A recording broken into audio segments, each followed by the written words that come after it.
নীলবসন্ত। লেখনীতে মিথিলা মিতু। পর্ব সংখ্যা 21। সময় নদীর স্রোতের ন্যায় বইতে থাকে। সময় থামার নয়। সময় হচ্ছে বহমান। সময় সময়ের মতো বয়ে যায়। আর তার সাথে বয়ে যায় মানুষের জীবনের পথ চলাও। দেখতে দেখতে কতগুলো মাস অতিক্রম হয়ে গেল। এই মাসগুলোর সাথে সাথে মানুষের সম্পর্কের বদলও ঘটতে লাগল। সম্পর্ক হলো আরও গভীর থেকে গভীরতম। রোদেলা আর তাহসিনের সম্পর্কও যেন আরও মিষ্টিমধুর হয়ে গেল। হাসি ঠাট্টা, খুনসুটি, ভালোবাসাময় সংসার কাটছে তাহসিন আর রোদেলার। এই তো কিছু মাস আগে ওদের সংসার জীবনের 1 বছরও পূর্ণ হয়ে গিয়েছিল। এই 1 বছরের মাঝেই দুইজন দুইজনের কতটা কাছের মানুষ হয়ে গেল। অথচ 1 বছর পূর্বেও ওরা জানতো না কাউকে যে এতটা ভালোবাসা যায়। প্রেম, ভালোবাসা, সম্পর্কের গভীরতা সম্পর্কে সবটাই ছিল অজানা। দিন যত যায় দুইজনের সম্পর্কের গভীরতা যেন আরও বেড়ে যায়। অন্যদিকে নিহা আর শান্তর সম্পর্কেরও কিছুটা বদল এসেছে। তাদের বেনামি সম্পর্কের একটা নাম হয়েছে। সেটা হচ্ছে বন্ধুত্ব। হ্যাঁ, ওদের মাঝে বন্ধুত্বের সম্পর্কটাই গড়ে উঠেছে। যদিও নিহা এখনও শান্তকে ভালোবাসে, তবে শান্ত তাকে ভালোবাসে কিনা সেটা বুঝা দেয়। তবে এটা বলা বাহুল্য শান্ত এখন আর আগের মতো নেই। তার চরিত্রের বদল এসেছে। নিহার সাথে যে 1 সপ্তাহের চুক্তি হয়েছিল শান্ত সত্যিই সে 1 সপ্তাহে কারো সাথে খারাপ আচরণ করেনি। নিহার কথা মতো ওর থেকে বয়সে বড়দেরকে সম্মান দিয়েছে আর ছোটদের ভাই হিসেবে যথেষ্ট স্নেহ করেছে। শান্ত অনুভব করল আসলেই লোকেদের সম্মান দিলেই সম্মান পাওয়া যায়। শান্ত যেদিন প্রথম বড়দের সাথে সম্মানের সহিতে কথাবার্তা বলছিল তখন তারা নিতান্তই অবাক হয়েছিলি বটে। কেউ যেন নিজের কানকে এবং চোখকে বিশ্বাস করেই উঠতে পারছিল না। যখন বোধ হলো সত্য ঘটনা তখন তারা শান্তকে সে কি স্নেহ, সে কি মমত্ববোধ করল। শান্ত এখনও সেদিনের কথা স্মৃতিচারণ করে। যেদিন শান্ত বুঝতে পারল অপরের সাথে যেমন আচরণ করবে তেমন আচরণই ফেরত পাবে সেদিন থেকেই নিজেকে পরিবর্তন করা শুরু করল। শান্ত বুঝল ওসব মারামারি, ঝগড়া, ঝামেলা করে সম্মান কুড়ানোর থেকে লোকেদের সম্মান আর ভালোবাসার বিনিময়ে সম্মান, ভালোবাসা, স্নেহ পাওয়াটা অনেক শান্তির। তাই শান্ত তার কথা রাখল। সে আর বিপথে গেল না। এতদিনে যারা শান্তর ভয়ে গুটিয়ে থাকত তারাই এসে এখন শান্তর সাথে আড্ডায় মজে। অনেক সম্মান করে, স্নেহ করে, মন থেকে ভালোবাসা নিবেদন করে। সে থেকে শান্ত নিহাকে নিজের ভালো বন্ধু হিসেবে মেনে নিল। বন্ধুত্ব করতে এসেও গমগমে কণ্ঠে বলল, আমি কিন্তু ওসব প্রেমে নেই নিহা। আমি শুধু তোমাকে বন্ধু হিসেবে গ্রহণ করে নিতে চাই। তাই ওসবে কিন্তু আমাকে জোড়াতে আসবে না। নিহা মনে মনে বলল, আমি হয়তো আপনার সামনে আর ভালোবাসা প্রকাশ করব না। তবে মনে মনে ঠিকই আপনাকেই ভালোবেসে যাব শান্ত ভাই। তবে মুখে বলল, ঠিক আছে শান্ত ভাই, যা বলবেন তাই হবে। বন্ধুত্ব হওয়ার সুযোগ দিয়েছেন এটাই অনেক। শান্ত বলল, যেহেতু বন্ধুই হয়ে গিয়েছি সেহেতু ওসব ভাইটাই বলে আর ডাকবে না। নাম ধরেই ডাকবে। কারণ বন্ধুদের নামের পাশে ভাই শব্দটা বেমানান লাগে। আচ্ছা। এভাবেই ওদের বন্ধুত্বটা হয়ে গেল। বন্ধুত্ব এখনো প্রেমের সম্পর্কে রূপ নেয়নি। আদৌ প্রেমের সম্পর্কে রূপ নেবে কিনা সেটাই সন্দেহ। কারণ নিহা এখনো শান্তকে একতরফাই ভালোবেসে যাচ্ছে। তবে শান্তর দিক থেকে এখনো প্রেমজনিত কোনো সংকেত আসেনি। রোদেলার আর নিহা এখন ইন্টার সেকেন্ড ইয়ারে পড়ছে। সেকেন্ড ইয়ারে উঠে দুইজনেই পড়াশোনায় আরও মনোযোগী হয়ে যায়। কারণ এইচএসসি পরীক্ষায় তাদের ভালো রেজাল্ট চাই। এই রেজাল্টই ভিত্তি করে তাদের আগামী দিনের পথচলা। তাই দুইজন প্রথম থেকেই ছুটতে যেন পরীক্ষার আগে টেনশনে মানসিক রোগী হতে না হয়। তখন দুপুর 1টা বাজছে। রোদেলা আর নিহা মাত্র ক্লাস শেষ করে বেরিয়েছে। যখন কলেজ গেট পেরিয়ে বাহিরে বের হলো তখনই রোদেলার মাথাটা কেমন ঝিম মেরে উঠল। রোদেলা টাল সামলাতে না পেরে নিহার হাত চেপে ধরল। মিনিটের মাথায় রোদেলা চেতনা হারানো। হুট করে এমনটা ঘটায় নিহা ভড়কে গেল। নিহা রোদেলাকে মাটিতে বসিয়ে গালে আলতো চাপড় দিতে লাগল। চোখে মুখে পানি ছিটাতে লাগল। রোদেলার জ্ঞান ফিরল না। যেহেতু কলেজ ছুটি হয়ে গিয়েছে আর আজ ওরা লেট করে বেরিয়েছে সেহেতু কলেজ অনেকটা ফাঁকা বললেই চলে। কেউ এগিয়েও আসছে না। নিহা একা কতটুক পারবে? নিহার কপালে ঘাম জমতে লাগলো। সে চিন্তা করছে কি করা যায়। তার মাথা কাজ করছে না। নিহা যখন ভাবনায় ব্যস্ত তখন তার শুভাকাঙ্ক্ষী হয়ে যেন শান্ত এসে সামনে ধরা দিল। নিহা শান্তকে দেখে ভরসা পেল। শান্ত এসে হাঁটু মুড়ে বসে অচেতন রোদেলার দিকে তাকিয়ে বলল, ভাবির কি হয়েছে? বুঝতে পারছি না। হুট করেই সেন্সলেস হয়ে গেল। দাঁড়াও, আমি উবার খবর দিচ্ছি। হসপিটালে নিয়ে যেতে হবে। শান্ত ছুটাছুটি করতে লাগল। উবার এলে শান্ত আর নিহা মিলে রোদেলাকে গাড়িতে তুলল। এরপর হসপিটালে নিয়ে গেল।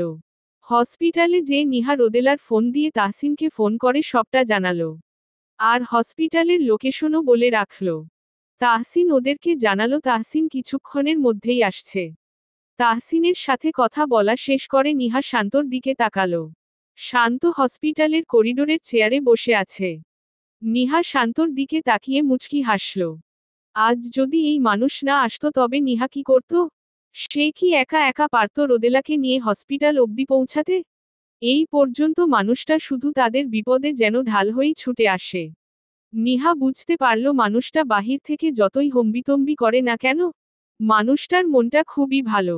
হঠাৎ করে রোদেলার এই খবর শুনে তাহসিনও বেশ চিন্তিত।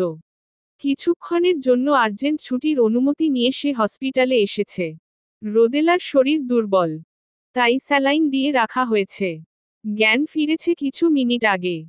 তাহসিন এসে রোদেলার কেবিনে ঢুকতে যাবে তার আগেই ডক্টরের তলব পড়ল। তাহসিন রোদেলার কেবিনে না যেয়ে সোজা ডক্টরের কেবিনে গেল। রোদেলার কেবিনে শান্ত আর নিহা আছে। তাহসিন ডক্টরের রুমের সামনে যেয়ে নক করলে ডক্টর শিরিন ভেতরে আসার অনুমতি দেন।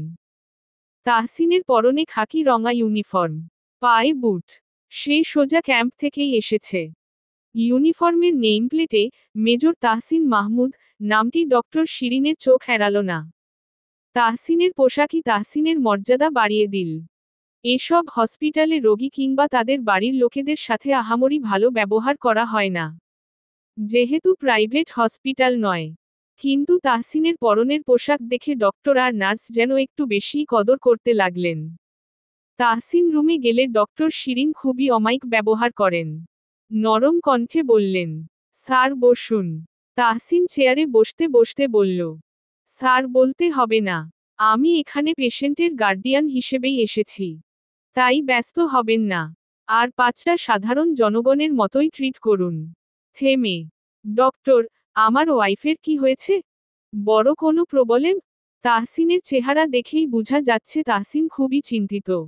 ডক্টর শিরিন তাহসিনের দিকে পানির গ্লাস এগিয়ে দিয়ে বললেন, ঘাবড়াবেন না মিস্টার তাহসিন। চিন্তার কিছু নেই। বরং গুড নিউজ আছে। Good news? হ্যাঁ, আপনার wife pregnant. Congratulations mister Tahsin. কথাটি শোনা মাত্র তাহসিন যেন কোনোরকম প্রতিক্রিয়া দেখাতে ভুলে গেল। সে ঠিক শুনছে তো? তাহসিন চুপ করে বসে রইল। ডক্টরের সামনে নিশ্চয়ই তার অনুভূতি প্রকাশ করা লজ্জাজনক ব্যাপার হবে।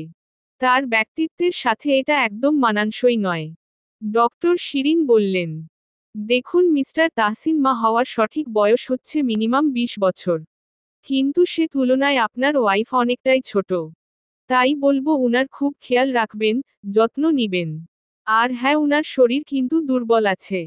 দুর্বলতা থেকেই সেন্সলেস হয়ে গিয়েছিল। উনার খাবার দাবারে নজর রাখবেন। খুব সাবধানে রাখবেন। আশা করি আপনি আপনার দায়িত্ব ঠিকঠাকভাবে পালন করবেন। ডক্টর আরও কিছু পরামর্শ দিলেন। এমনকি এই সময়ে কি কি ব্যায়াম করতে হবে, কি কি খাবার খেতে হবে, কোনটা অনুচিত হবে সবটার একটা লিফলেট তাহসিনের হাতে ধরিয়ে দিল। তাহসিন ডক্টরের দেওয়া লিফলেটটা হাতে নিয়ে ডক্টরের কেবিন থেকে বেরিয়ে এলো। তাহসিন একদিকে যেমন খুশি হলো, অন্যদিকে তার চিন্তাও হচ্ছে। ওর নিজের কি আর একটু সতর্ক থাকা উচিত ছিল না? পরক্ষণেই ভাবল, ডক্টর তো বলেছেই রোদেলার পর্যাপ্ত খেয়াল রাখলেই সব ঠিক থাকবে। তাহসিন রাখবে, রোদেলার বেশ খেয়াল রাখবে। তাহসিন হাজারটা ভাবনা ভাবতে ভাবতে রোদেলার কেবিনের সামনে এলো। তাহসিনকে কেবিনের সামনে দেখতেই নিহা আর শান্ত কেবিন থেকে বেরিয়ে এলো। তাহসিনকে দেখে শান্ত সালাম দিয়ে শুধালো, কেমন আছেন ভাইজান? ভালো আছি। তুমি ভালো তো? আমি তো বিন্দাস আছি। থ্যাংক ইউ তোমাদের দুইজনকে। তোমরা সঠিক সময়ে মাইমুনকে হসপিটালে নিয়ে এসেছো। তার জন্য তোমাদের কাছে আমি কৃতজ্ঞ। নিহা বলল, আরে না ভাইয়া, কি যে বলেন না আপনি? রোদ তো আমার ফ্রেন্ড। ফ্রেন্ডের জন্য তো ফ্রেন্ডই এগিয়ে আসবে, তাই না? তাহসিন নিহার দিকে তাকিয়ে বলল, তুমি নিহা? জি ভাইয়া। মাইমুনের কাছে তোমার গল্প অনেক শুনেছি। আমিও ভাইয়া। তো ভাইয়া, ডক্টর কি বলল? তাহসিন মাথা চুলকাচ্ছে। কি বলবে সে এখন? বলবে রোদেলা প্রেগন্যান্ট। কিন্তু তারও যে লজ্জা করছে। আচ্ছা, সে লজ্জা কেন পাচ্ছে? এটা কি লজ্জা পাওয়ার মতো কোনো কথা? তাহসিন বলল, সেটা মাইমুন তোমাকে বলবে পরে। শান্ত বলল, ভাবিকে আজকেই রিলিজ দিবে না? হ্যাঁ, ডক্টর বলেছে বাসায় নিয়ে যেতে। তাহসিন পকেট থেকে কিছু টাকা বের করে শান্তর হাতে দিতে দিতে বলল, তোমরা দুইজন কিছু খেয়ে নিও। শান্ত বলল, ছি ভাইজান, এটা কি করছেন? ভাবিকে হসপিটালে নিয়ে এসেছি বলে এই কাজটা করছেন? নিহা বলল, ভাইয়া, এটা কিন্তু মোটেও ঠিক হচ্ছে না। তাহসিন দুই দিকে মাথা নেড়ে বলল, আরে না না, তার জন্য নয়। এটা তোমাদের ট্রিট। শান্ত শুধালো, কিসের ট্রিট? সেটা মাইমুন বলবে পরে। নিহার মাথায় বুদ্ধি খেলে গেল। নিহা মুচকি হেসে বলল, ভাইয়া। তাহসিন শুধালো, হ্যাঁ? নিহা আস্তে করে বলল, আমি কি খালাম্নি হতে চলেছি? এই ট্রিট কি তার জন্যই? তাহসিন কিছু বলল না। চুপ করে শুধু ঠোঁটে সূক্ষ্ম হাসি খেলে গেল। যেটা দেখে নিহা আর শান্ত দুইজনেই বুঝে ফেলল।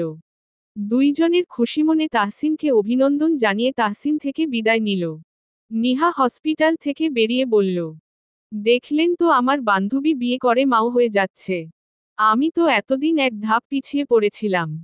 এখন তো দুই ধাপই পিছিয়ে গেলাম। শান্ত শান্ত ভাবলেশীনভাবে বলল, এত আফসোস হলে নিজেই বিয়ে করে নাও না। আমি তো বিয়ে করতে চাই। কিন্তু যাকে বিয়ে করতে চাই সেই তো এখনো আমাকে ভালোবাসছে না। তার জন্যই তো জীবন যুদ্ধে দুই ধাপ পিছিয়ে গেলাম। শেষ কথাটুকু নিহা বিড়বিড় করে বলল। তাই শান্ত শুনতে পায়নি। নিহা বলল, যাই হোক, আমার কথা বাদ। আপনি বিয়ে করছেন না কেন শান্ত ভাই? ও সরি শান্ত। সময় হলেই করব। সেই নিয়ে তোমাকে ভাবতে হবে না। নিহা হু হা করে হেসে ফেলল। শান্ত ভ্রু গুটিয়ে বলল, এই দাঁত কেলানো বন্ধ করো। এখানে এমন কোনো কথাই হয়নি যার কারণে এভাবে দাঁত কেলাতে হবে। নিহা হাসতে হাসতেই বলল, আপনার কথা শুনে তো হাসি পাচ্ছে না। হাসি তো পাচ্ছে অন্য একটা কথা মনে করে। কি কথা? নিহা হাসি চেপে চুপে বন্ধ করে বলল, মনে আছে শান্ত ভাই, আপনি রোদকে প্রপোজাল দিয়েছিলেন? বিবাহিত মেয়েকে প্রপোজাল দিয়েছেন। এখন সেই মা হয়ে আপনাকে মামা হওয়ার সুযোগ করে দিচ্ছে। ও সরি, আপনি তো ভাবি বলে ডাকেন, তাহলে চাচা হওয়ার সুযোগ করে দিচ্ছে। শান্ত ভাই, আপনি তো পিছিয়ে পড়লেন। জলদি জলদি বিয়ে করেন, নয়তো এই মুখ আর কাউকে দেখাতে পারবেন না। লজ্জা লজ্জা। থেমে। আরে পাত্রী নিয়ে একদম টেনশন করবেন না। আশেপাশে ভালো করে তাকালেই আমার মতো অনেক সুন্দরী খুঁজে পাবেন শান্ত ভাই। শান্ত নিহাকে তাড়া করে বলল, তবে রে? শান্তর তাড়া খেয়ে নিহা হাসতে হাসতেই ছুট লাগালো। আর নিহার পিছনে ছুটল শান্ত। তাহসিন ওদের সাথে বাহিরে কথা বলার সুবাদে রুমের ভেতরে থাকা রোদেলার কানে ওদের কথাগুলো পৌঁছায়নি। তাই রোদেলা এখনো কিছু জানে না। শান্ত আর নিহাকে বিদায় দিয়ে তাহসিন রোদেলার কেবিনের ভেতরে পা রাখে। রোদেলা বেডে শুয়ে আছে। কারো পদধ্বনিতে রোদেলা কপাল থেকে হাত সরিয়ে পাশে তাকালো। তাহসিনকে দেখে উঠে বসতে চাইলে তাহসিন রোদেলাকে উঠে বসতে সাহায্য করল। রোদেলা বলল, আপনি কখন এসেছেন? আরও কিছুক্ষণ আগে। ডক্টরের সাথে এতক্ষণ কথা বলছিলাম। ও, মাইমুন। হু, আমি তো দিনের বেলায় বাসায় থাকি না। তো ওই সময়টাতে কি তুমি নিজের খেয়াল রাখো না? ঠিক মতো কি খাওয়া দাওয়া করো না? রোদেলা মাথা নিচু করে বলল, করি তো। একদম মিথ্যে বলবে না মাইমুন। আমার দিকে তাকিয়ে কথা বলো। রোদেলা মেঝেতেই দৃষ্টি নিবন্ধ করে রেখে বলল, আসলে বাসায় একা একা থাকি তো। তাই খাওয়া দাওয়ার দিকে নজর থাকে না। ইচ্ছে হলে দুপুরে খাই, নয়তো না। মাইমুন, তুমি কি জানো এখন আর এমনটা করলে চলবে না? সময়মতো খাবার খেতে হবে। কারণ তোমার সাথে সাথে যে তোমার গর্বে আর একটি প্রাণও বেড়ে উঠছে। তার দিকে তো নজর দিতে হবে, তাই না? তাহসিনের কথা কর্ণগোচর হতেই রোদেলা তাহসিনের দিকে চোখে তুলে তাকালো। বলল, মানে? Maimun, you are pregnant. Rodela অবাক হল। তাহসিন বলল, তুমি কি কিছুই বুঝে উঠতে পারোনি? রোদেলা ডানে বামে মাথা নাড়ল। তাহসিন ফোঁস করে শ্বাস ছাড়ল। বলল, বাচ্চা বউ বলে কথা, না বুঝারই কথা। তাহসিন চেয়ার ছেড়ে উঠে রোদেলার বেডে যেয়ে বসল।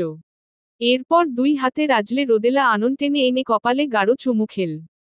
এরপর বলল, আমি প্রকাশ করতে পারছি না আমার যে কেমন অনুভূতি হচ্ছে মাইমুন।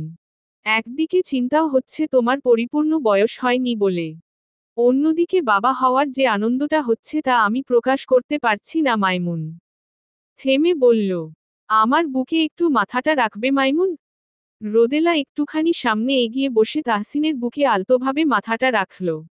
তাহসিন দুই হাত দিয়ে রোদেলাকে তার বক্ষে জড়িয়ে নিল। দুইজন কিছুক্ষণ এভাবেই থাকল। নাক টানার শব্দ পেয়ে তাহসিনের ভ্রু গুটিয়ে এলো। যখন বুঝতে পারল রোদেলা কান্না করছে তখন ব্যতিব্যস্ত হয়ে রোদেলাকে বুক থেকে সরিয়ে সোজা করে বসালো। রোদেলার চোখের পানি মুছিয়ে দিয়ে বলল, এ কি মাইমুন, কি হয়েছে তোমার? কাঁদছো কেন? রোদেলা কান্না ভেজা কণ্ঠে বলল, আমার মায়ের কথা খুব মনে পড়ছে। আমার মায়ের গর্ভে যখন আমি ছিলাম, আমার মা যখন তা জানতে পেরেছে তখন নিশ্চয়ই এতটাই খুশি হয়েছিল, তাই না মাহমুদ সাহেব? আমার মায়ের সেই ছোট্ট রোদও আজমা হতে চলেছে। তার গর্ভেও ছোট্ট একটা প্রাণ বেড়ে উঠছে। তাহসিন বলল, কান্না করো না মাইমুন। রোদেলা তাহসিনের বুকে পুনরায় মাথা রেখে বলল, মা হওয়ার অনুভূতি এতটা সুন্দর কেন মাহমুদ সাহেব? জানা নেই মাইমুন।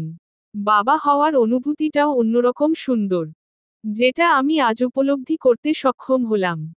পৃথিবীর সবচেয়ে পবিত্র, সবচেয়ে অনন্য অনুভূতির একটি হচ্ছে বাবা মা হওয়া। It's a feeling that words can hardly explain. Nilab Santo. লেখনীতে মিথিলা মিতু। পর্ব সংখ্যা 22। তখন হসপিটাল থেকে বাসায় ফিরে রোদেলাকে গোসল করিয়ে দুপুরের খাবার খাইয়ে ঔষধ খাইয়ে তাহসিন ক্যাম্পে গেল। ক্যাম্পে গিয়ে কিছুক্ষণ পরপরই ফোনে রোদেলার খোঁজ নিয়েছে। রাতে বাসায় ফিরে তাহসিন ভাবল তার বাবা মাকে খবরটা জানানো উচিত। কিন্তু কি করে জানাবে সেটাই ভাবছে। তার যে লজ্জা লাগছে। এইদিকে রোদেলাকেও জানাতে বললে রোদেলাও জানালো তারও লজ্জা লাগছে। তাহসিন কি করবে না করবে ভাবতে ভাবতে তার মাকে ফোন করল। মা বাবা দুইজনের সাথেই কুশলাদি বিনিময় করল। এরপর আমতা আমতা করতে থাকলে নাজমা বেগম শুধালেন, কি রে, কিছু বলবি? তাহসিন বলল, না মানে কি? তখন থেকে মানে করছিস? আসলে মা হয়েছে কি? আসলে নকলে কি করছিস? তাহসিন চট করে রোদেলার দিকে তাকালো। তারপর বলল, তোমার বৌমা তোমাকে নাকি কি বলবে? এই নাও মাইমুন, মায়ের সাথে কথা বলো। শেষ কথাটি রোদেলার উদ্দেশ্যে বলেছে। রোদেলা ঠোঁট জোড়া ফাঁকা করে অবাকচিত্তে তাহসিনের দিকে তাকিয়ে রইল। লোকটা কতটা ধরিবাজ, নিজে বলতে পারল না, রোদেলাকে ফাঁসিয়ে দিল। তাহসিন রোদেলার হাতে ফোন দিয়ে বলল, নাও কথা বলো, আমি পাশের রুমে আছি। শাশুড়ি বৌমার কথার মাঝে থেকে আমি কি করব, তাই না? কথাটি বলেই চোখ টিপল। এরপর পকেটে হাত গুজে শীষ বাজাতে বাজাতে পাশের রুমে চলে গেল। এদিকে নাজমা বেগম রোদেলাকে শুধালেন, তোরা কি লুকোচ্ছিস, বলবি আমাকে? আসলে মা, তুইও আবার আসলেনকলে শুরু করেছিস? রোদেলা লম্বা একটা শ্বাস ছেড়ে লজ্জামিশ্রিত কণ্ঠে বলল, মা, তুমি দাদি হতে চলেছে। কি বললি মা, সত্যি বলছিস? রোদেলা উপরনিচ মাথা নেড়ে বুঝালো সত্যিই।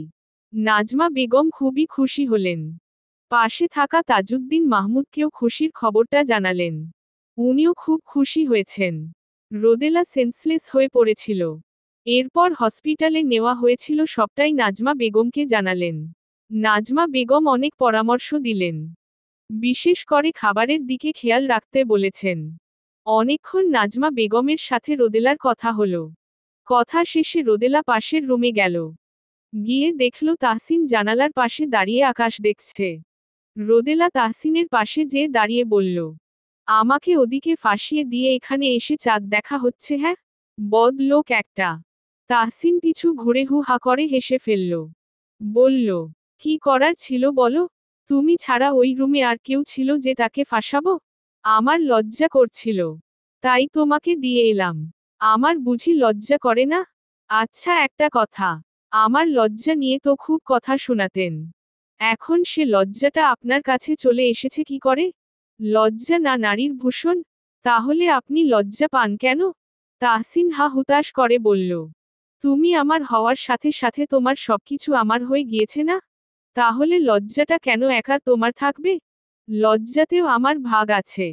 তাহলে আমাকে লজ্জা দেওয়ার বেলায় আপনার লজ্জা কোথায় পালায়? তাহসিন রোদেলার হাত টেনে এনে একদম নিজের সাথে মিশিয়ে নিয়ে বলল।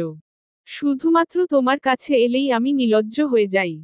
তা না হলে পুরো দুনিয়ার কাছে ভদ্রসভ্য, লজ্জা পাওয়া পুরুষ আমি। আর দুনিয়ার সকল পুরুষই বউয়ের কাছে এসেই নিলজ্জ, অসভ্য, অভদ্র হয়ে যায়। তাহলে আমি বাদ যাব কেন বলো? ধড়িবাজ লোক একটা। তাহসিন শব্দ করে হাসল। এরপর রোদেলাকে কোলে তুলে নিয়ে নিজেদের রুমে নিয়ে গেল। রুমে নিয়ে রোদেলাকে বিছানায় শুইয়ে দিয়ে লাইট অফ করে বিছানা এলো। এরপর রোদেলার মাথা তাহসিনের কোলের উপর রেখে মাথা আর কপাল ম্যাসাজ করে দিতে দিতে বলল। নাও মাইমুন, এবার আরামে ঘুমোও। আর কোনো কথা না। আপনার আর কষ্ট করা লাগবে না। আমি এমনিই ঘুমোবো। মাথা ম্যাসাজ না করে পাশে এসে ঘুমোন। কোনো কথা না মাইমুন। তোমাকে যা বলেছি করো। চুপটি করে ঘুমোও। রোদেলা আর কথা বলল না। ঘুমানোর চেষ্টা করল। রোদেলার ভারী নিঃশ্বাস পড়তেই তাহসিন বুঝতে পারল রোদেলা ঘুমিয়ে গিয়েছে। তখন তাহসিনও রোদেলার পাশে রোদেলাকে জড়িয়ে ধরে ঘুমানোর চেষ্টা করল। সময়টা এখন বিকেল। শান্ত আর নিহা কোনো এক লেকের ধারে বসে আছে। নিহার আজ কোনো এক অজানা কারণে মন খারাপ লাগছিল। এটা প্রায়ই হয়ে থাকে। হুটহাট কোনো কারণবিহীন মন খারাপ। নিহা ওটা পাত্তা দেয়নি। তবে শান্তর সাথে যখন কথা হয়েছে আর শান্ত জানতে পারল তখন শান্ত নিহাকে এই লেকের কাছে আসতে বলল। নিহা তো খুশিতে বাকবাকুম করে উঠল। সমস্ত মন খারাপ যেন এক লহমাতেই শেষ। কিছুক্ষণ হয়েছে এই লেকের ধারে তারা এসেছে। এসে থেকেই দুজনই চুপচাপ। শান্ত নিহাকে বাদাম কিনে দিয়েছে। নিহা চুপচাপ বসে বাদাম চিবাচ্ছে। আরও কিছুক্ষণ এভাবেই চলতে থাকল। হঠাৎ শান্ত বলে উঠল। জানো নিহা আজ না আমার মায়ের কথা বড্ড মনে পড়ছে। নিহা বাদাম মুখে দেওয়া ধরেছিল। শান্তর কথা শুনে তার হাত থেমে গেল। এতদিনের পরিচয় শান্ত কখনোই তার ফ্যামিলি বিষয়ক কিছু বলেনি। নিহাও জিজ্ঞেস করেনি। আজ যেহেতু শান্ত নিজ থেকে ফ্যামিলির কথা উঠালো তাহলে শোনাই যাক। নিহা শুধালো। কেন শান্ত? তোমার মা কোথায় গিয়েছেন? যেখানে গেলে আর ফিরে আসা যায় না সেখানে। পরপারে। নিহা করুণ চোখে তাকালো। বলল। তোমার মা নেই? না নিহা। মা বলে ডাকলে সাড়া দেওয়ার কেউ নেই। আমার ছোট্ট বেলাতেই মা মারা যান। তখন আমার 7 কি 8 বছর ছিল। ওটাও বড় নই। তবে মায়ের কথা স্পষ্ট মনে আছে আমার। থেমে বলল। এই যে তোমরা সবাই দেখো আমি বখাটে, খারাপ, বাজে। কিন্তু এই খারাপ হওয়ার পিছনে কি কারণ ছিল জানো তো? আমার যে মা নেই। আমাকে শাসন করারও কেউ নেই। সন্তান ভুল পথে গেলে মায়েরা যেমন শাসন করে সঠিক পথটা দেখিয়ে দেন আমার তো মা ছিল না। এই জন্যই তো সঠিক ভুল ধরিয়ে দেওয়ারও কেউ ছিল না। মা মারা যাওয়ার পর বাবাও কেমন একা একা দিন কাটাতে লাগলেন।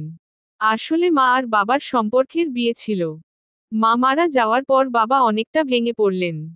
তার যে একটা ছেলে আছে সেটা সে বেমালুম ভুলে গেলেন। আমার বাবা থেকেও ছিল না থাকার মতো। বাবা এক বন্দি জীবন যেন কাটাতে লাগলেন।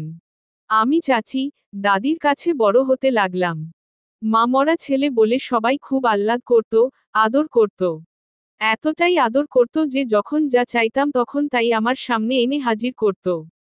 আমার কোনো ভুলও তারা দেখত না। বিকেলে খেলতে গিয়ে মারামারি করে আসতাম। কারো নাক ফাটিয়ে দিতাম। বিচার আসতো বাড়িতে। অথচ যারা বিচার নিয়ে আসতো তারাই অপমানিত হয়ে ফিরে যেত। আমি যা করেছি বেশ করেছি এটাই সবাই বলতো। অথচ মারামারি করা ভালো না সেটা কেউ বলতো না। সব সময় আমাকে মাথায় তুলে রাখত। আর অন্যদিকে বাবা কাজ নিয়ে যতটা ব্যস্ত থাকা যায় থাকতেন। বাসায় থাকলে মায়ের কথা মনে পড়বে বিধায় বেশিরভাগ সময় বাহিরে কাটাতেন। আমার কোনো খোঁজ নিতেন না। আমি খেয়েছি কিনা, ঠিকমতো পড়াশোনা করছি কিনা কোনো খবরই নিতেন না। দাদি, চাচা, চাচির অত্যাধিক আদরে আমি অমানুষ হয়ে গড়ে উঠছিলাম। আমার কাছে মনে হতো আমিই ঠিক আর দুনিয়ার বাকি সবাই ভুল। আমি যা করব সেটাই সঠিক। শান্ত থামল। পাশ থেকে পানির বোতল নিয়ে পানি খেল। অতঃপর আবার বলা শুরু করল। তখন আমি এসএসসি পরীক্ষার্থী। পরীক্ষা শেষ করে আসার সময় এক রিকশাওয়ালার সাথে ঝামেলা করে তাকে মারলাম। এতটাই মারলাম যে তাকে হসপিটালে ভর্তি হতে হয়েছিল। বাজারের লোকেরা বিচার নিয়ে বাসায় এলে আমার দাদি আফসোস করে বললেন, মা মরা ছেলেটাকে আর কি বলতে পারি? আহারে! রিকশাওয়ালার হসপিটালের যাবতীয় খরচা দাদি দিয়ে দিলেন। অথচ একটা বার আমাকে বললেন না, তুই যা করেছিস অন্যায় করেছিস। এসব করিস না। ভালো মানুষ হো। এসব না বলে উনি আমাকে বললেন, ছেলে মানুষরা রাস্তাঘাটে এমন করেই থাকে। এদের রাগ বেশি। এগুলা নিয়ে ভাবিস না। আমরা আছি না? আমরা থাকতে তোকে কেউ কিচ্ছু করতে পারবে না। আমিও সাহস পেয়ে গেলাম। সেই সাহস থেকেই এইরকম অগণিত কত ঘটনা ঘটালাম। তুমি আবার ভেবো মেয়ে সংক্রান্ত কোনো ঘটনা। সবই ছিল মারামারি জায়ঝামেলা এসব। আমাকে কলেজ হতে সব জায়গার সবাই ভয় পেতে থাকলো।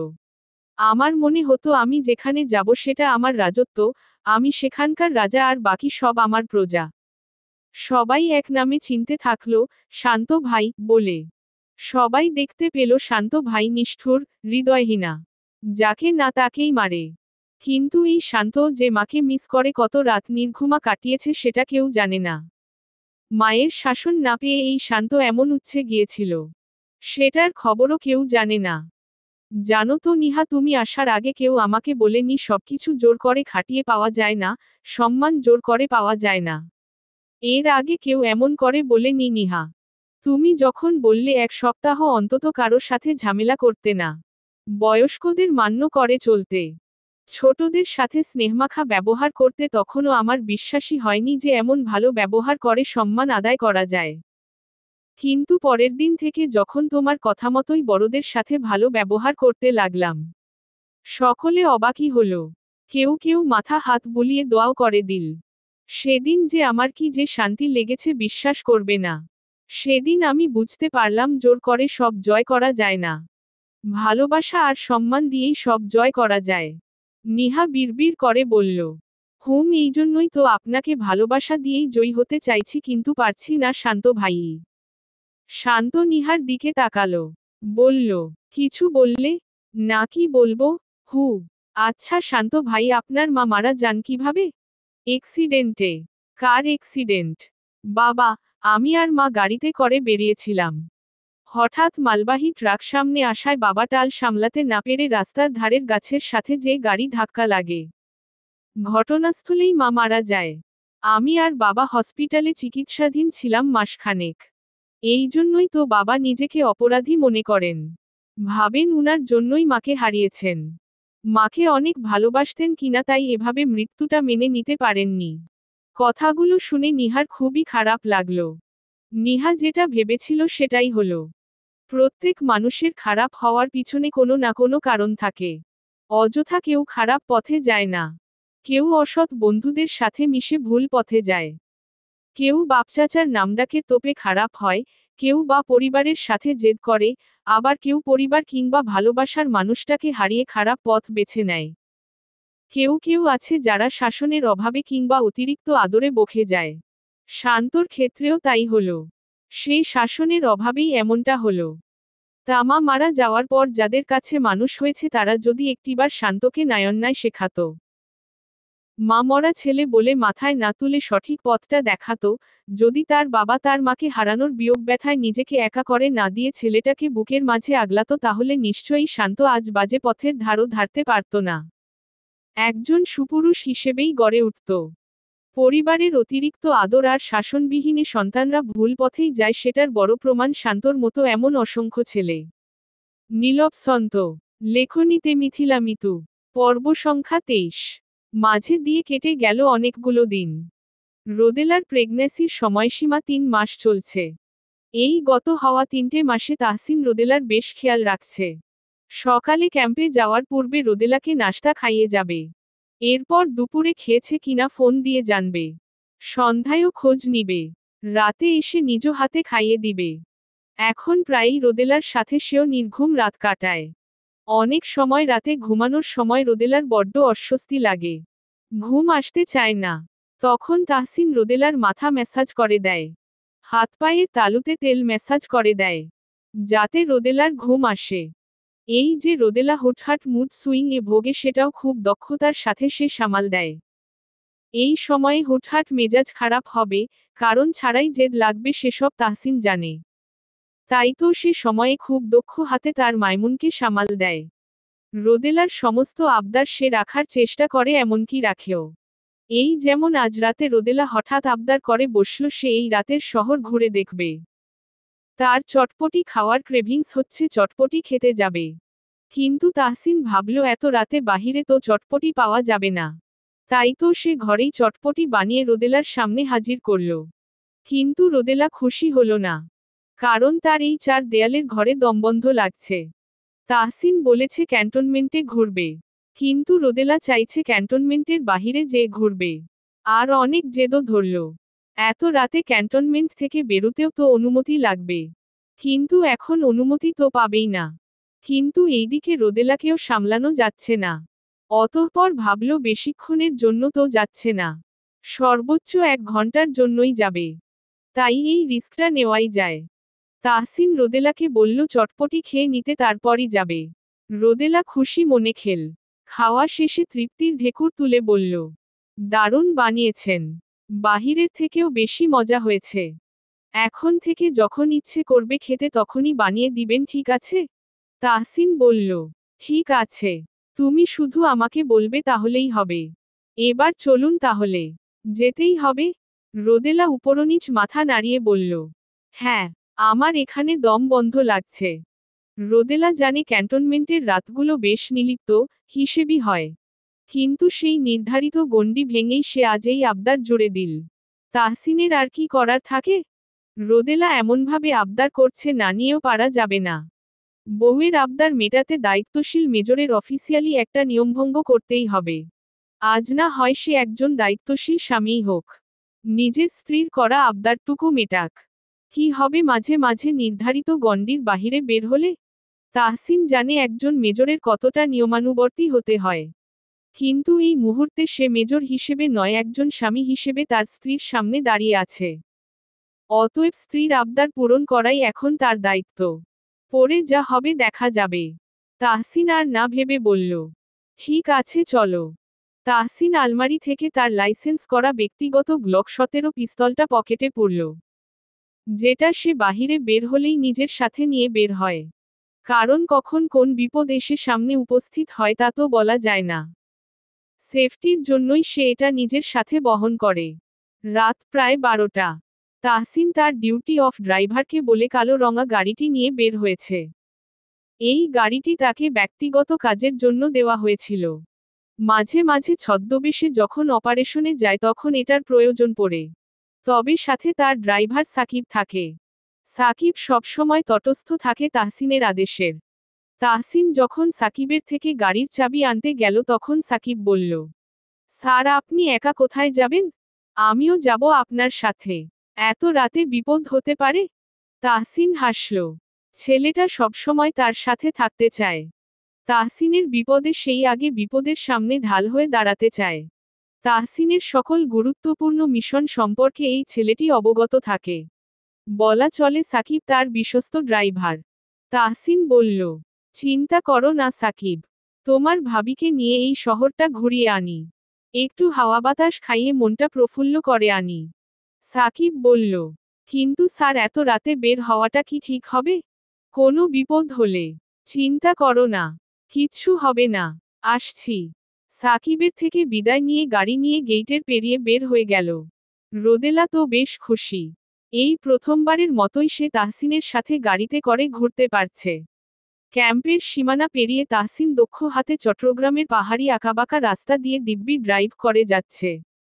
তাহসিন ড্রাইভ করতে করতেই বলল, কি ম্যাডাম এবার খুশি তো? হুম। এতদিনে যেন প্রাণ ভরে শ্বাস নিতে পারছি। অনেক শান্তি লাগছে।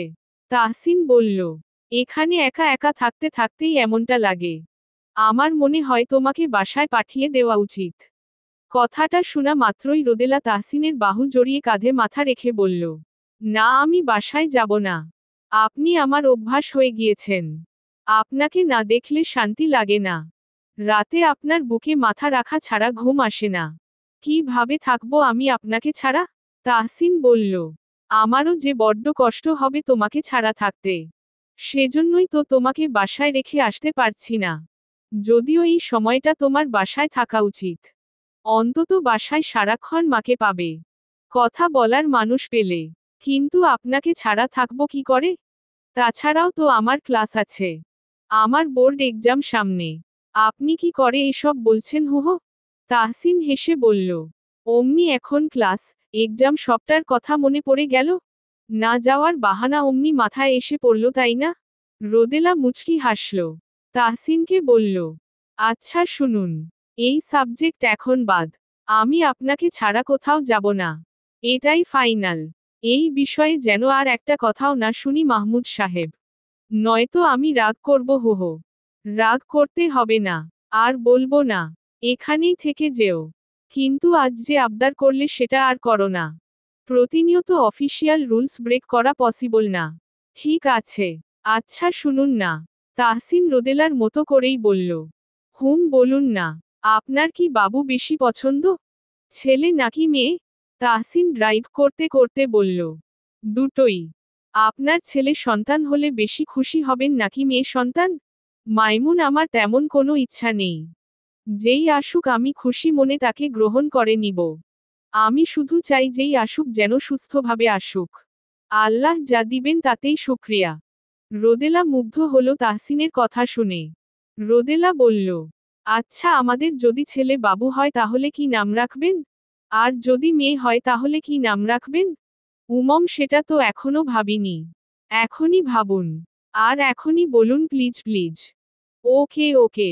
একটু সময় দাও ভাবার। ঠিক আছে দিলাম। তাহসিন রোদেলার দিকে তাকিয়ে বলল, তুমি কোনো নাম ভেবে রেখেছ? রোদেলা ডানে বামে মাথা নাড়ল। বলল, আমি চাই নাম আপনি রাখুন। তাই কোনো নামই ভাবিনি। তাহসিন কিছুক্ষণ ভাবল। এরপর রোদেলার কানে ফিসফিস করে নামগুলো বলল। রোদেলা অবাক হয়ে বলল, বাহ, খুব সুন্দর নাম তো। দেখলেন আপনার উপর এমনি এমনি ভরসা করি আমি হুহো। এইটুকু সময়ের মাঝেই কত সুন্দর নাম ভেবে নিলেন। তাহসিন হাসল। বলল, জানো মাইমুন আমার ভাবতেই অবাক লাগে আর কিছু মাস বাদেই আমাদের সন্তান আমাদের ভালোবাসার প্রতীক হয়ে পৃথিবীতে আগমন করবে। সত্যিই অবাক লাগে। রোদেলা বলল, আমারও। জানেন মাহমুদ সাহেব আমি চাই আমাদের সন্তান যেন আপনার মতোই সৎ, আদর্শবান এবং সাহসী হয়। তাহসিন বলল, আর আমি চাইব তাদের মায়ের মতো মিষ্টি, ভালো মনের অধিকারী হয়। রোদেলা বলল, তাহলে তাই হবে। আমরা দুইজন মিলে তাদেরকে আমাদের মতোই গড়ে তুলব। আর তাদের দাদা দাদি তো আছেনই। তাদের কাছ থেকে আদর্শ শিক্ষা পেয়েই আমাদের সন্তান বেড়ে উঠুক। তাহসিন বলল, নিশ্চয়ই। জানলার গ্লাস খোলা থাকায় জানালা দিয়ে শো শো করে বাতাস আসছে। যা তাহসিন আর রোদেলার শরীর হিম ধরিয়ে দিচ্ছে। আজ আকাশ অন্ধকারে ছেয়ে আছে। মেঘ চাঁদকে ঢেকে রেখেছে। যার জন্য চাঁদের আলো ধরণীতে পড়ছে না। এই অন্ধকার পাহাড়ি রাস্তায় তাহসিনের গাড়ির হেড লাইটের আলোতেই এগিয়ে যাচ্ছে। এক রাস্তা দিয়ে গাড়ি নিয়ে অন্য পথে দিয়ে তারা ক্যান্টনমেন্টের পথ ধরল। রোদেলা তাহসিনের কাঁধে মাথা রেখেই কত শত গল্প করে যাচ্ছে। আর তাহসিন মনোযোগী শ্রোতার ন্যায় সেসব শুনছে আর ড্রাইভ করছে। রোদেলা তো কথা বলার ধ্যানেই আছে কিন্তু তাহসিন শুধু রোদেলার কথাই শুনছে না আশেপাশের সবটাই নজরে রাখছে। যাতে হঠাৎ কোনো বিপদ এলে তা মোকাবিলা করতে পারে। এই রকম শুনশান রাস্তায় যে কোনো সময়ই বিপদ হতে পারে। এর উপর তাহসিন হচ্ছে সেনাবাহিনী। এই পদে এসে কত শত শত্রু হয়েছে তার। কখন কে আক্রমণ করে বলা তো আর যায় না। তাহসিন মনে মনে বেশ দোয়া করছে যেন রোদেলার সামনে কোনো বিপদ পড়তে না হয়। কারণ তাহসিন এসবে অভ্যস্ত হলেও রোদেলা কখনোই নিজ চোখে এসবের সাক্ষী হয়নি। এর উপর এখন ওর এই অবস্থা। রোদেলা ভয় পাবে এসবে। তাই সে চাইছে না এইরকম কিছু ঘটুক যেটাতে রোদেলা ভয় পাবে। কিন্তু কথায় আছে না যেখানে বাঘের ভয় সেখানেই সন্ধে হয়। তাহসিনের ভয়টাই সত্যি হয়ে গেল। তাহসিন গাড়ির মিররে খেয়াল করল ওদের অনেকটা পিছনে দুটো বাইক ছুটে আসছে। তাহসিনের মস্তিষ্ক সতর্ক করল, কারণ এই রাস্তায় এই সময়ে বাইক আসার তো কথাই না। তাহসিন ভালো করে খেয়াল করে দেখল বাইক দুটো দ্রুত গতিতে ওদের দিকেই ছুটে আসছে। এবার তাহসিনের সন্দেহ যেন সত্যি হয়ে গেল।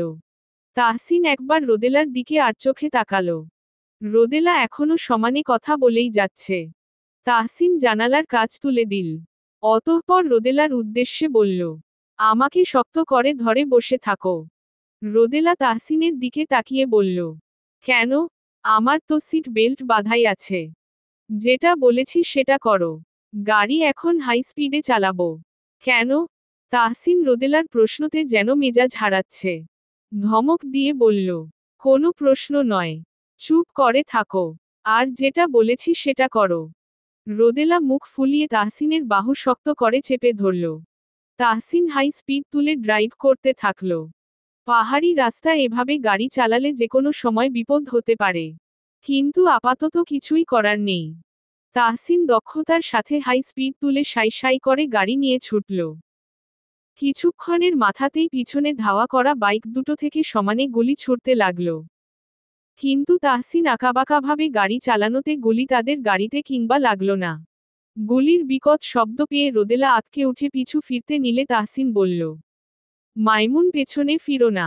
মাথা নিচু করে রাখো। They are shooting. Get down please.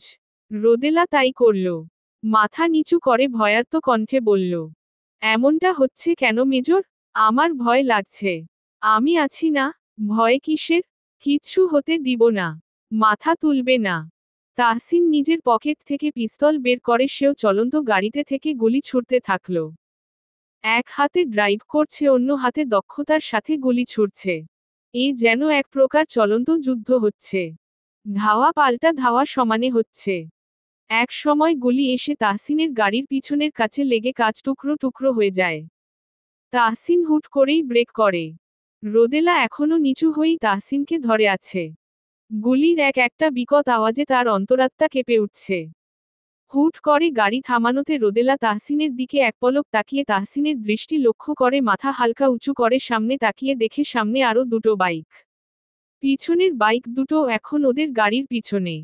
মোট কথা দুই দিক থেকেই ওদেরকে ঘিরে ফেলেছে। রোদেলা ভয়ে তাহসিনের হাত শক্ত করে চেপে ধরল।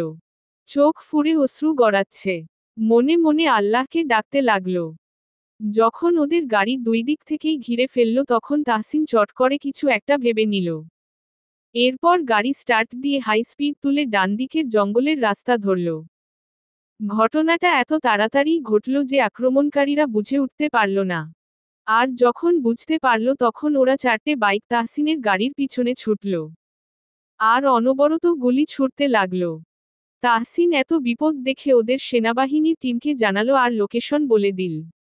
যেভাবে ওরা গুলি ছুড়ছে এভাবে ছুড়তে থাকলে যেকোনো সময় বিপদ ঘটতে পারে। এই অতর্কিত হামলায় তাহসিনের কপালে ঘাম জমছে। নিজেকে নিয়ে চিন্তা নেই, কিন্তু তার রোদেলাকে নিয়ে চিন্তা হচ্ছে। এসবে মেয়েটা কেমন ভয় গুটিয়ে গিয়েছে। তাহসিন জঙ্গলের পথ ধরেই গাড়ি নিয়ে আঁকাবাঁকা ছুটতে লাগল। হঠাৎ সে গাড়ি থামাতে পিছনের বাইকগুলোও থেমে গেল।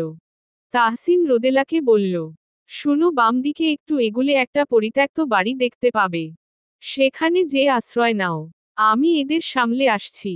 রোদেলা কান্না করে দিয়ে বলল, আমি আপনাকে এই বিপদের মধ্যে রেখে যেতে পারবো না। তাহসিন ধমক দিয়ে উঠল। বলল, একটা থাপ্পড় মারবো বেয়াদব। যেটা বলেছি সেটা করো। যাও। এটা আমার আদেশ। হাতে বেশি সময় নেই।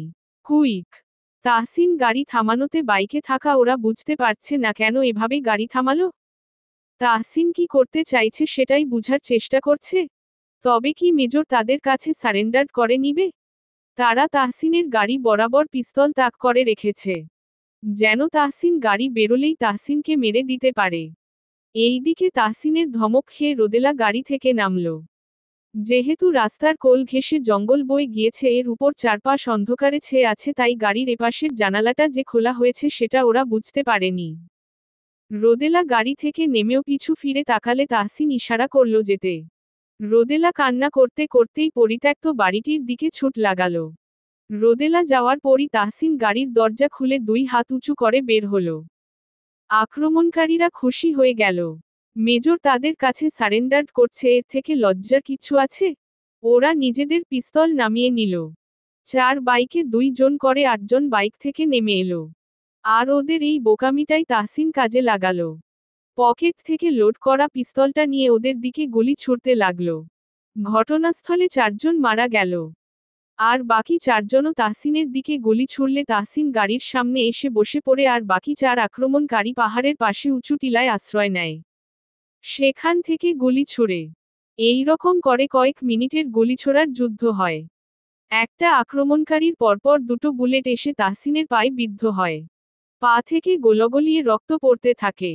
তাহসিন আর পেরে উঠে না। সে সেখানেই বসে পড়ে আর সে সুযোগেই বাকি 4 আক্রমণকারী তাহসিনকে চারপাশ থেকে ঘিরে ফেলে। পরিত্যক্ত বাড়িটিতে থেকে রোদেলা শুধু গুলির বিকট আওয়াজই শুনছিল। গুলির এই বিকট আওয়াজে তার বুক ধড়ফড় করছিল। ভয়ে তার হাত পা ঠান্ডা হয়ে গিয়েছে। ভয়ে একটা সময় জ্ঞান হারিয়ে লুটিয়ে পড়ে। এইদিকে তাহসিনের পায়ের অবস্থাও শোচনীয়। অন্যদিকে আক্রমণকারী 4 জন 4টে পিস্তল তাহসিনের দিকে তাক করে রেখেছে। ট্রিগার চাপলেই পরপর 4টে বুলেট তাহসিনের বুক ঝাঁঝরা করে দেওয়ার ক্ষমতা রাখে। তারা কাউন্ট করা শুরু করে দিয়েছে। টিকটিক 3, টিকটিক 2, টিকটিক 1 ঠ্যাংং। গুলির বিকট শব্দে পাহাড়ি এই জঙ্গল ভয়ানক অবস্থা যেন ধারণ করেছে। এই নিস্তব্ধ পাহাড়ে এখন গুলির শব্দ ছাড়া যেন আর কিছুই শোনা গেল না। নীলবসন্ত। লেখনীতে মিথিলা মিতু। পর্ব সংখ্যা 24। রোদেলা টিপটিপ করে চোখ খুলল। নাকে কেমন মেডিসিন, কেমিক্যাল ইত্যাদির গন্ধ নাকে ঠেকেছে। রুমের মধ্যে হালকা আলো জ্বলছে। এই আলোতেই সে নিজেকে হসপিটালে আবিষ্কার করল। আশেপাশে তাকিয়ে দেখল রুমটা পুরোই ফাঁকা। রোদেলা নিজেকে ধাতস্থ করে তখনকার ঘটনা মনে করার চেষ্টা করল। একটুখানি ভাবনাতে ডুবতেই মনে পড়ে গেল গুলির বিকট শব্দের কথা, অতর্কিত হামলার কথা। আর তাহসিনকে ছেড়ে আসার কথা। সেসব মনে করে রোদেলা কান্না করে উঠল। আশেপাশে তাকিয়ে তাহসিনকে খুঁজতে লাগল। তার মাহমুদ সাহেব কোথায়? আর তাকে হসপিটালে কে আনলো? কিছুই সে বুঝতে পারছে না। রোদেলা দুর্বল পায়ে কেবিন থেকে বেরোলে নার্স এসে বলল, এ কি ম্যাডাম, আপনি এই শরীরে বেরিয়ে এসেছেন কেন? রোদেলা বলল, আমি ঠিক আছি। প্লিজ আমাকে আমার মাহমুদ সাহেবের কাছে নিয়ে চলুন। নার্স মাথা নিচু করে ফেলল। রোদেলা বলল, কি হলো, আপনি চুপ করে আছেন কেন? আচ্ছা আমাকে শুধু বলুন আমার মাহমুদ সাহেব কোথায় আছে? আমি নিজেই চলে যাব। প্লিজ বলুন। এক্সচুয়ালি ম্যাম, এখন তো স্যারের কাছে যাওয়া যাবে না। আপনি ওয়েট করুন। সময় হলে আপনাকে নিয়ে যাওয়া হবে। কেন যাওয়া যাবে না? আমার মাহমুদ সাহেব ঠিক আছে তো? হ্যাঁ হ্যাঁ ঠিক আছে। তাহলে দেখা করা যাবে না কেন? ম্যাম, পারমিশন নেই। এখানকার রুলস আছে। আপনি দেখুন কোথায় আছেন আপনি। রোদেলা বাহিরে তাকালে বুঝতে পারল এটা ক্যান্টনমেন্টের হসপিটাল, যেখানে সকল সেনাবাহিনীদের চিকিৎসা প্রদান করা হয়। নার্স রোদেলাকে বুঝিয়ে শুনিয়ে ফের কেবিনে নিয়ে গেল। এরপর বলল রেস্ট নিতে, রুম থেকে না বেরুতে। সময় হলে সে এসেই নিয়ে যাবে। রোদেলা কথা শুনল। সে অপেক্ষা করতে থাকল। আর চিন্তায় মশগুল হতে থাকল। সত্যিই কি তার মাহমুদ সাহেব ঠিক আছে? যেমনটা সুস্থ তার মাহমুদ সাহেবকে রেখে এসেছিল তেমনটাই আছে তো? যদি থাকতো তাহলে কেন তার মাহমুদ সাহেব এই রুমে তাকে একা ফেলে গেল? মেজর তাহসিন, গতরাতে আপনার বাহিরে যাওয়া কি অনুমোদিত ছিল? কর্নেল ওসমান তাহসিনের উদ্দেশ্যে কথাটা বললেন। তাহসিন বেডে আধশোয়া হয়ে বসে মাথা নিচু করেই বলল, নো স্যার। আপনার মতো দায়িত্বশীল মেজরের থেকে এমন অবিবেচক সিদ্ধান্ত মোটেও আশা করিনি Tahsin. Sorry sir. Colonel Osman কঠোর কণ্ঠে বললেন। কিসের সরি? আপনি ভাবতে পারছেন সঠিক সময়ে আপনার টিম সেখানে না পৌঁছালে কি হতে পারত? আপনার স্ত্রী আপনার সাথে ছিল। দুইজনেরই ভয়াবহ বিপদ হতে পারত। এমন বোকামিটা কি করে করলেন আপনি? আপনি একজন দায়িত্ববান মেজর। আপনার থেকে এটা আশা করা যায় না তাহসিন। কর্নেল ওসমান গটগট পায়ে হেঁটে রুম থেকে বেরিয়ে গেলেন। কর্নেল যাওয়ার পর তাহসিন ফোঁস করে শ্বাস ছাড়ল। আসলেই কত বড় বিপদ হতে পারত। তার আরও সতর্ক থাকা উচিত ছিল। চোখ বন্ধ করে কপালে হাত ঠেকিয়ে রাখল। তখনকার কথা সে ভাবল, যখন ওকে চারপাশ থেকে ঘিরে রেখেছে। চারটে পিস্তল তার মাথায় ঢেকিয়ে কাউন্ট করা হচ্ছিল, তখন তাহসিন চোখ বন্ধ করে নেয়। সে ভেবেছিল সেখানেই হয়তোবা তার পথচলার সমাপ্তি ঘটবে। চোখ বন্ধ করে রোদেলার কান্নামাখা চেহারাটা মনে করল। মনে করল তার আগত সন্তানের কথা। মনে করল তার মা বাবার কথা। আর হয়তো তাদের কারোর সাথেই দেখা হবে না। মৃত্যুর দোর ঘরে সে পৌঁছে গিয়েছে। কিছু সেকেন্ডের মাথাতেই হয়তো সে শেষ হয়ে যাবে।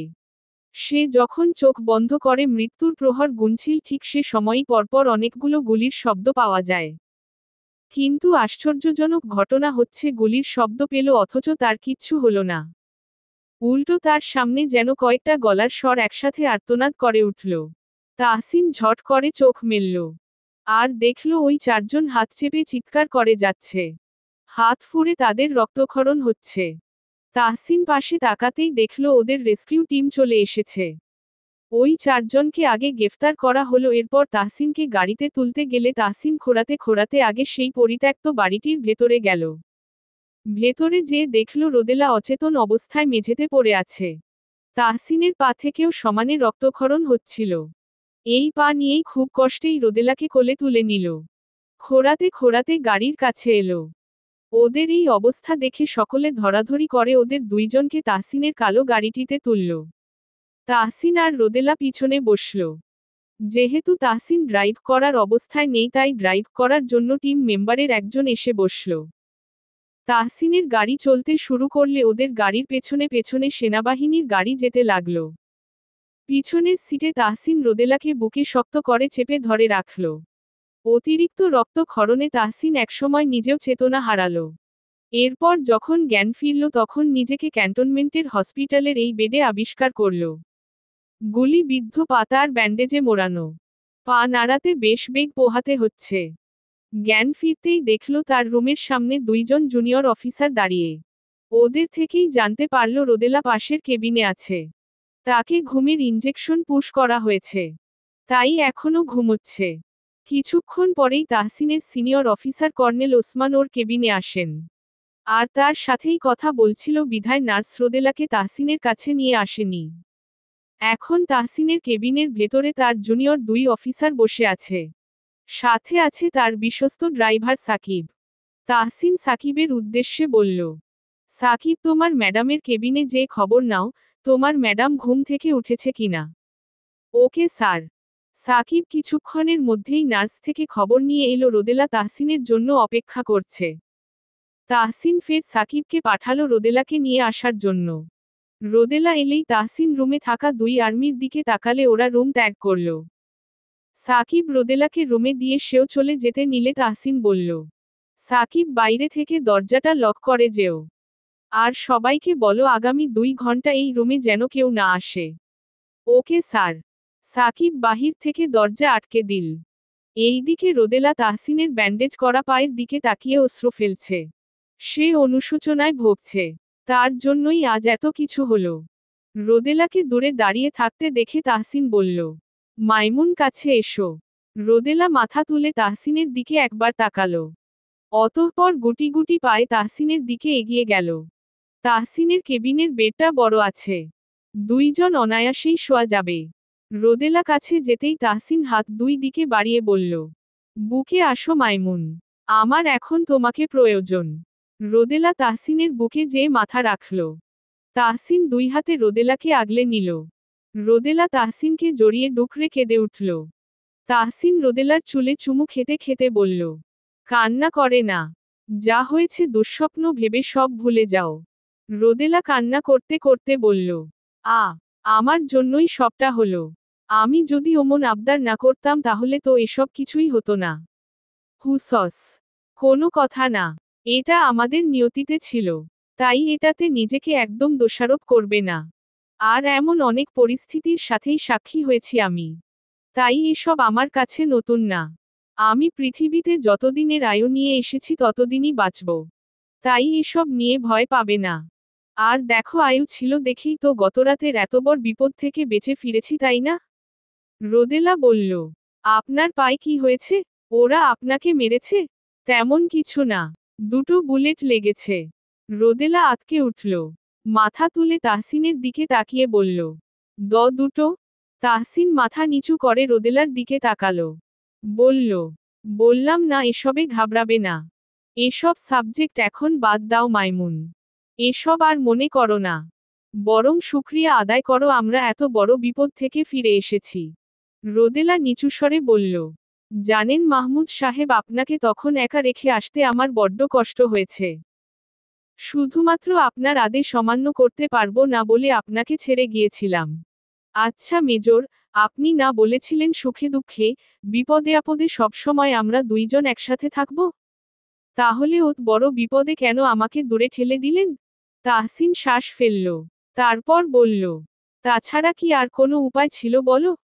আমি কি করে এত বড় বিপদের সামনে তোমায় নিয়ে দাঁড়াতাম? ওই সময়ে শুধু তোমার কথা আর আমাদের আগত সন্তানের কথা মাথায় ছিল। কি করে তোমাদেরকে একটু সেফ জায়গায় রেখে আমি ওদের সাথে ফাইট করতে পারি। তাই তো ওই সময় তোমাকে সেফ জোনে পাঠিয়ে দিলাম। যাতে আমার কিছু হয়ে গেলেও তোমরা সেফ থাকো।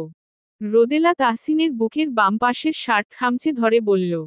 আপনাকে ছাড়া ভালো থাকবো কি করে মাহমুদ সাহেব? যেখানে আমার ভালো থাকার একমাত্র কারণই আপনি।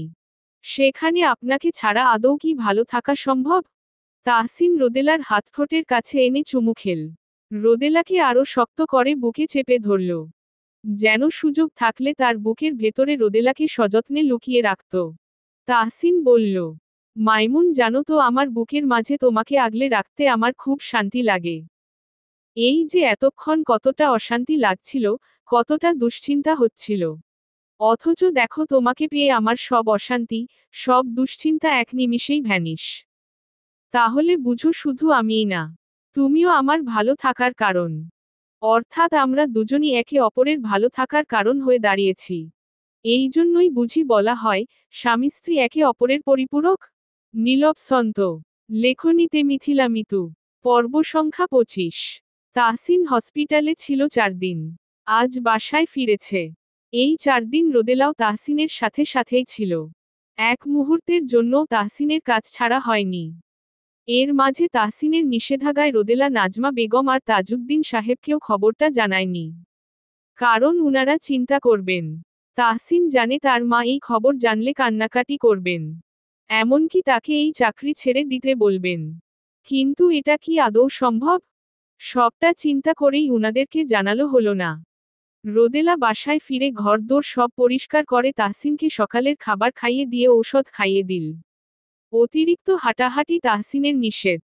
রোদেলা তাহসিনকে অপ্রয়োজনে বিছানা থেকে নামতে দেয় না। এই 4 দিনে রোদেলা যেন দায়িত্ববান স্ত্রী হয়ে উঠেছে। সব সময় তাহসিনের খেয়াল রাখা, যত্ন করা, সময় মতো ঔষধ খাইয়ে দেয়া সবটা নিজ হাতে সামলাচ্ছে। তাহসিন মেয়েটাকে দেখে শুধু অবাকই হয়।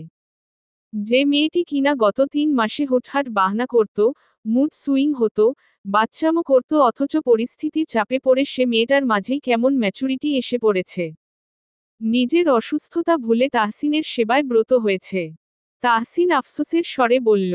যেখানে এখন তোমার সেবা করার কথা আমার, সেখানে তুমি আমার সেবায় নিয়োজিত হলে। রোদেলা বলল। আমার জন্যই তো এমনটা হলো মাহমুদ সাহেব। নয়তো সবই তো ঠিক ছিল। তাহসিন মেকি ধমক দিয়ে বলল। মাইমুন একবার বলেছি না নিজেকে দোষারোপ করবে না। রোদেলা কিছু বলল না। চুপচাপ নিজের কাজ করতে লাগল। কাজের মাঝেই কিছু একটা মনে পড়ল তার। সে তাহসিনের উদ্দেশ্যে বলল। আজ নিহা আর শান্ত ভাইয়া আসবেন। তাহসিন শুধালো। কখন আসবে? বিকেলে। ভেতরে আসার পারমিশনের ব্যবস্থা করে দিয়েন। চিন্তা নেই। ক্যান্টনমেন্টের সামনে এসে ফোন করতে বলো। আমি ম্যানেজ করে দিবনি। সময়টা এখন বিকেল। শান্ত কলেজ রোডের সামনেই নিহার জন্য অপেক্ষা করছে। দুইজন একসাথেই তাহসিনের ক্যান্টনমেন্টে যাবে। শান্ত প্রায় আধ ঘন্টা হলো নিহার জন্য অপেক্ষা করছে। এই অবধি 2বার নিহাকে ফোনও দিয়ে ফেলেছে। 2বারই নিহা বলছে এই তো 5 মিনিট আসছি। অথচ নিহার আসার এখনো খবর নেই। শান্ত সমানে পায়চারি করে যাচ্ছে। তার কপালের রগ যেন রাগে ফুটে উঠছে। আজ নিহা আসুক, কয়েকটা কড়া কথা ঠিক শুনিয়ে দেবে। শান্ত ফোঁস করে শ্বাস ছেড়ে নিহার নম্বরে তৃতীয় বারের মতো ফোন দিতে দিতে বলল, মেয়ে মানুষের সাথে কোনো ভালো মানুষ কোথাও যাওয়ার নাম নেয়? আপনি তো ভালো মানুষ নন, তাই তো আপনি আমার সাথে যাওয়ার নাম নিলেন। কথাটা শুনেই শান্ত বুঝে ফেলল নিহার কণ্ঠ। সে ফোন কান থেকে নামিয়ে রাগী চোখে পিছু ঘুরল। আর নিহাকে দেখেই তার ঠোঁট জোড়া ফাঁকা হয়ে গেল। সে চোখ বড় বড় করে নিহাকে দেখছে, যেন এই প্রথম কোনো নারীকে দেখছে। নিহা দুই হাত বুকে আড়াআড়িভাবে ভাঁজ করে ভ্রু উঁচিয়ে শুধালো, এভাবে কি দেখছেন? কখনো কি মেয়ে মানুষ দেখেননি? শান্ত ভাবলেশীন ভাবে বলল, মেয়ে মানুষ তো দেখেছি, কিন্তু শাড়ি পরা মেয়ে মানুষ এত কাছ থেকে আগে কখনো দেখিনি। যাক, তাহলে তো ভালোই হলো। এবার তাহলে প্রাণ ভরে দেখুন, আমি কিছু মনে করব না। শান্তর হুঁশ ফিরল। গলা খাকারি দিয়ে চুল পিছনের দিকে বুলাতে বুলাতে নিচু কণ্ঠে বলল, এত লেট কেন হয়েছে? অনেকক্ষণ ধরে তো ওয়েট করছিলাম। নিহা শাড়ির কুচি ধরে বলল, কি করব বলুন, জীবনে প্রথমবার শাড়ি পরলাম, তাই শাড়ি পরতে খুবই বেগ পোহাতে হলো। জানি সুন্দর হয়নি। শান্ত আনমনে বলে উঠল, না, খুব সুন্দর হয়েছে। নিহা শান্তর দিকে তাকিয়ে খুশি মনে বলল, সত্যি? শান্ত উপরনিচ মাথা নাড়ল, যার অর্থ হ্যাঁ। শান্ত খেয়াল করল নিহা আসার আগ অব্দি নিহার উপরে সে বেশ চটে ছিল। অথচ নিহা সামনে আসতেই সে চেয়েও নিহার উপর রাগ ফলাতে পারছে না। তার চোখ ঘুরে ফিরে নিহার দিকেই যাচ্ছে।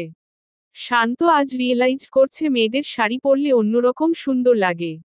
শান্তর মনে হচ্ছে, শাড়িতেই নারী কথাটি বোধহয় নিহার জন্যই লেখা হয়েছে। নিহার দিক থেকে চোখ ফেরানো দায় হয়ে পড়ছে। শান্ত নিজেকে মনে মনে ধমকাচ্ছে, বেহায়ার মতো নিহার দিকে না তাকাতে। অথচ ঘুরে ফিরে তার চোখ সেই নিহার দিকেই যাচ্ছে। শান্ত বিরক্ত হলো নিজের উপর। শান্ত নিহার উদ্দেশ্যে বলল, বিয়ের দাওয়াতে যাচ্ছ নাকি? এতটা সেজেগুজে আসার কোনো প্রয়োজন ছিল? নিহা বলল, অবশ্যই প্রয়োজন ছিল। কারণ জীবনের প্রথমবারের মতো ক্যান্টনমেন্টে যাচ্ছি। আমার কত শখ ছিল ক্যান্টনমেন্ট ঘুরে দেখার, কিন্তু সে সৌভাগ্য হয়ে ওঠেনি। অবশেষে আজ সে সৌভাগ্য হতে চলেছে। তাই তো শাড়ি পরে এসেছি। পুরো ক্যান্টনমেন্ট ঘুরে দেখব, ছবি তুলব, অনেক মজা করব। শান্ত চোখমুখ কুঁচকে বলল, যেভাবে আনন্দে লাফালাফি করছো যেন ক্যান্টনমেন্টে বিয়ে করতে যাচ্ছ। এতই যখন শখ ক্যান্টনমেন্ট ঘুরে দেখার, তাহলে বাবা মাকে বলে সেনাবাহিনীর কাউকে বিয়ে করে নাও। তাহলেই তো শুধু ঘোরার না থাকারও সুযোগ পাবে। নিহা ঠোঁট উল্টে বলল, আপনি কিন্তু এবার বেশি বেশি বকছেন। যাই হোক শান্ত, শুনেন তো, আমাকে কেমন লাগছে? শেষাক্ত কথাটি নিহার লাজুক হেসে জিজ্ঞাসা করল। শান্ত ভাবলেশীন বলল, যেমন লাগার তেমনই লাগছে। কথাটা শুনে নিহার ঠোঁট থেকে হাসি সরে গেল। তার আননে মন খারাপ এসে ভিড় করল। এত কষ্ট করে তো এই মানুষটার জন্যই সে আজ শাড়ি পরছে।